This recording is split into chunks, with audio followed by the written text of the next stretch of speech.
Salut, avec les deux premiers matchs de cette 29e journée et deux matchs qui vont compter, puisque à 19h, le Paris FC a fait éclater Monaco 4-1, confirmant si besoin en était que ce championnat est totalement impronosticable.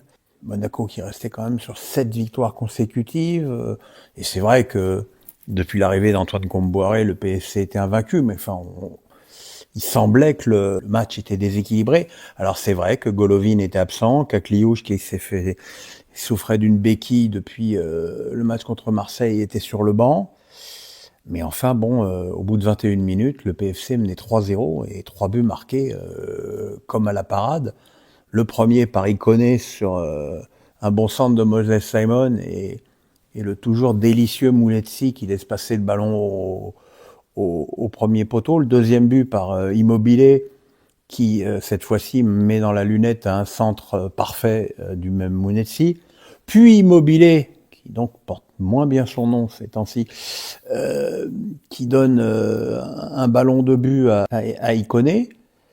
Et voilà comment le PFC mène 3-0 contre une équipe de Monaco qui a jamais su s'adapter, parce que cette équipe du PFC, pour peu qu'on la regarde un petit peu, on sait qu'il y a Simons à gauche et Ikoné à droite, et quand tu joues avec trois défenseurs, ça veut dire que tes deux centraux de côté, ils sont excentrés, ce qui fait que Kerrer s'est retrouvé arrière droit. Et là, pour le coup, on a retrouvé le Kerrer du PSG totalement catastrophique dans cette position. Le but de Balogun, bien servi par Bamba, a un petit peu redonné un semblant de suspense, d'autant que Trapp avait fait quelques bons arrêts en première période, et puis en seconde période, le PFC a fait parler sa grande qualité défensive, et n'a quasiment rien concédé, et a marqué un quatrième but exceptionnel sur une frappe de 20 mètres d'Oleocho, pareil, sous la barre, magnifique. Voilà, une victoire 4-1. À l'arrivée, le fait que Pogba ait joué 25 minutes est presque anecdotique. Et je voudrais profiter de ça pour tirer un immense coup de chapeau à Antoine Kombouaré, parce que moi j'ai un peu de mémoire et je me souviens que quand le PFC a enlevé Gilly pour mettre Antoine, je me souviens des commentaires, des colibets, il y a un golf dans le coin, si c'est pour jouer comme à Nantes, c'est pas la peine, c'est un gros nul, il est dépassé. Voilà, le gros nul vous salue bien. Gros nul, il est invaincu, il vient de signer une victoire qui compte et qui évidemment fait énormément de bien au classement au PFC, qui maintenant se rapproche pas très loin, par exemple, d'une équipe comme Lorient, qui quand même, elle, supposée faire une super saison. Donc voilà, un immense coup de chapeau à Antoine, qui est un mec que j'adore, et j'avoue que j'avais été un peu blessé par tous ces commentaires désobligeants à son égard. Et voilà, la meilleure réponse aux bouches de Fiel, c'est ça. Et puis ce soir, l'OM a battu Metz 3-1. Alors évidemment, au classement, l'opération, elle est magnifique. Ils reprennent les 3 points d'avance qu'ils avaient laissés à Monaco après la défaite en Principauté. Ils prennent 2 points d'avance sur Lille, qui n'a pas quand même encore gagné à Toulouse dimanche. Bon, au niveau comptable, c'est une opération magnifique. J'ai envie de dire, encore heureux quand tu joues le dernier.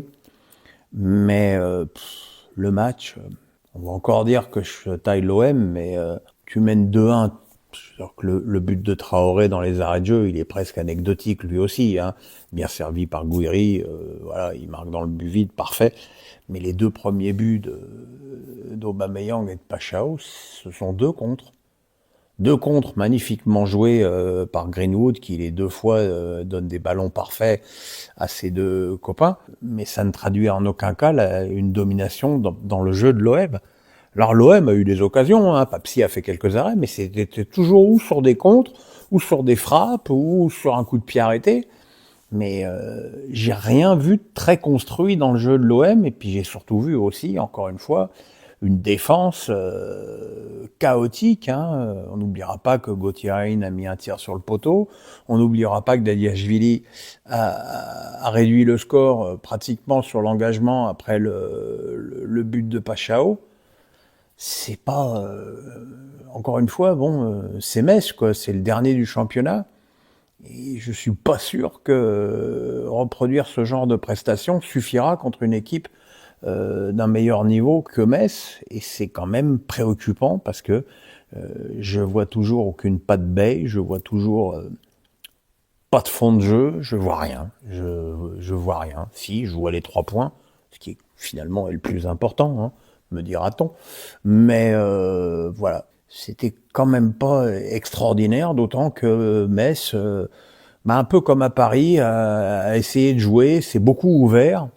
Alors c'est mieux que de mettre le but hein, pour les yeux, mais quand t'es lanterne rouge et que tu te fais contrer 2 fois à l'extérieur contre une équipe qui joue la Ligue des Champions, il y a quand même un souci.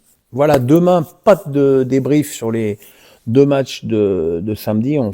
Je vous ferai un débrief des 5 matchs dimanche. Ça me permettra demain d'aller, j'allais dire aux champignons, mais bon, avec mon genou en papier, j'ai surtout regardé les demi-finales de Monte-Carlo.